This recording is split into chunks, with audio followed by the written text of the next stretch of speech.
আসসালামু আলাইকুম। আশা করি সকলেই ভালো আছেন। আজ আমি তৈরি করব খুব একটি স্বাস্থ্যকর এবং পুষ্টিকর খাবার, কলা, দুধ ও কাজু বাদাম দিয়ে মিল্কশেক বানাবো। আর এটি শরীরের জন্য খুব একটি উপকার খাবার, ছোট থেকে বড় সকলেই খেতে পছন্দ করবে। মিল্কশেক বানানোর জন্য আমি এখানে নিয়েছি কলা, চিনি, কাজু বাদাম আর 500 ml দুধ নিয়েছি। এটি গরুর দুধ ঠান্ডা করা। এগুলো দিয়ে আমি ব্যানানা মিল্কশেক বানিয়ে নেব। তো এখন আমি একটি ব্লেন্ডার নিয়েছি। তো আমি এখন কলার খোসাটা ছাড়িয়ে টুকরো টুকরো করে কলাগুলো একটু কেটে নেব।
এখন দিয়ে দিচ্ছি 2 চামচ চিনি। চিনি বেশি দিব না, কারণ কলা মিষ্টি আছে, বেশি মিষ্টি হয়ে যাবে।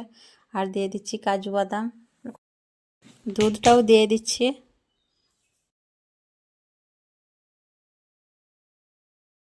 দিয়ে দিচ্ছি কয়েকটা বরফের টুকরো।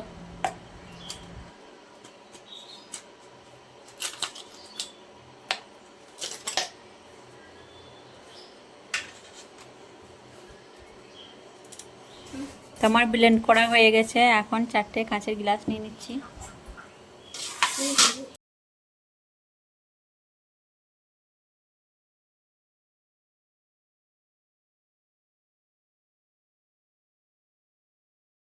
গ্লাসের মধ্যে এখন আমি নিয়ে নিচ্ছি। আর আমার ভিডিওগুলো যদি ভালো লাগে অবশ্যই লাইক, কমেন্ট, শেয়ার করবেন।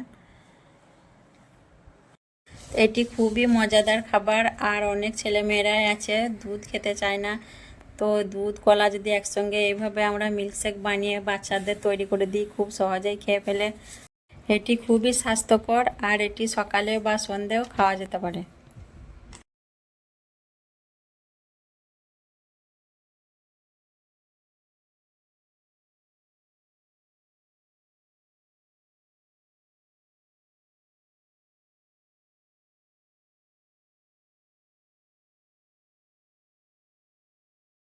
তো বরফের টুকরো দিয়ে দিচ্ছি উপর থেকে একটা করে। আর এটি ঠান্ডা ঠান্ডা খেতে খুবই ভালো লাগবে, আর খেতেও খুব মজা হয়েছিল।